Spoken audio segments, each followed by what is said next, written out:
मंत्री आदरणीय शंकर गिरी जी गुजरात चुनावों में कई विधानसभा क्षेत्रों में वो प्रभारी के रूप में भी काम कर रहे हैं। आज हम लोगों के बीच में यहाँ पर हैं अवधेश जी, मिथिलेश जी, विकास तिवारी जी, सभी लोग, हमारे TN चौरसिया जी, सभी लोगों को मैं धन्यवाद करता हूँ कि मुझे यहाँ बोलने का अवसर दिया।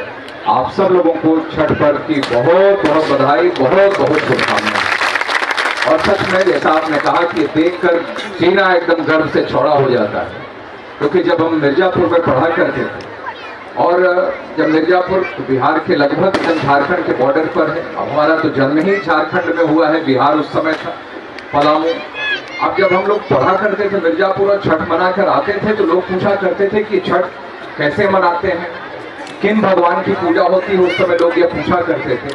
लेकिन आज ये देखकर सीना एकदम गर्व से चौड़ा होता है कि आज यह छठ पर्व सिर्फ उत्तर प्रदेश के कोने कोने में नहीं, देश के कोने कोने में नहीं, बल्कि विश्व के कोने कोने में आज यह छठ का पर्व मनाया जाता है।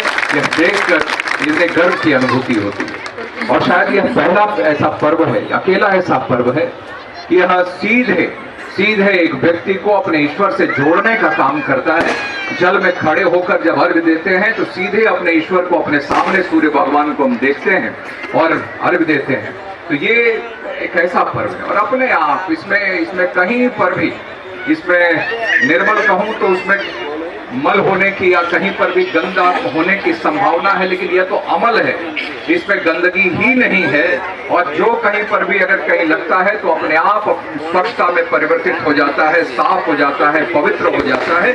ऐसा महान प्रकृति का यह पर्व, हमारा महापर्व यह छठ है। मैं आप सब लोगों को बहुत शुभकामनाएं, बहुत बधाई, बहुत बहुत बधाई मैं देता हूँ। और सच में ऐसा जैसा अभी आलोक जी भी कह रहे थे कि इसमें कहीं पर भी कोई बड़े बड़े मंत्रों का उच्चारण नहीं, कोई करने वाला कोई बीच में नहीं, लेकिन सीधे आप ईश्वर से जुड़कर अपने आप को भगवान के चरणों में, माँ के चरणों में समर्पित होकर यह पूजा हम सब लोग करते हैं। और कोई भेदभाव नहीं, इसमें कोई भी अंतर नहीं। इसमें बड़े से बड़ा अपने आप को समझने वाला हो, चाहे फिर गरीब से व्यक्ति कोई न हो, क्यों न हो, वह सभी लोग एक साथ खड़े होकर अगल बगल घाट बनाकर वह पूजा करते हैं, पूजा अर्चना करते हैं। कोई अंतर नहीं होता है और कोई इसमें इतनी बड़ी संख्या में लोग आते हैं, लेकिन उसके बावजूद कहीं पर कोई भेदभाव नहीं, कोई आपस में दूरी नहीं, सब अपने आप एक दूसरे को व्यवस्थित करते हुए यह पर्व अपने आप बहुत ही अच्छे तरीके से पूरे अच्छे माहौल में, सौहार्द के वातावरण में यह पर्व मनाया जाता है। और हमें याद है कि जब यह पर्व में हम सब लोग पहुंचते थे तो अपने नाना नानी से हम लोग आग्रह करके सोते थे कि नहीं, भोर में जब उठिएगा तो हमको जरूर उठा लीजिएगा, वरना अगर नहीं उठे और नदी चलने का अवसर अगर नहीं मिला तो मन बड़ा दुखी हुआ करता था।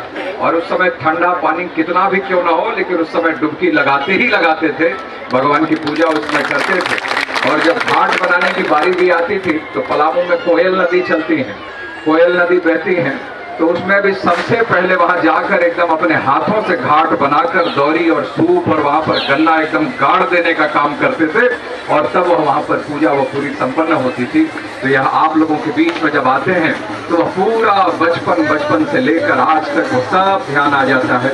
आप सब लोगों के परिवार का सदस्य हो। और जैसा आलोक जी ने कहा कि कभी काम जो छोटे मोटे हैं ये तो होते रहे, ये आएंगे जाएंगे, तो करने वाला कोई विधायक सांसद ये नहीं, ये तो सब कुछ जो बड़े होते हैं, काम होते हैं, वह सब ईश्वर के आशीर्वाद से सब वह चलता रहेगा, वह सब होता रहेगा। लेकिन इतना आश्वस्त मैं परिवार के सदस्य के रूप में इतना मैं जरूर करूंगा कि हमेशा आप सब लोगों का जो आप लोगों का मस्तक वह हमेशा गर्व से ऊंचा रहे, ऐसा ही काम करने की कोशिश हमेशा करूंगा।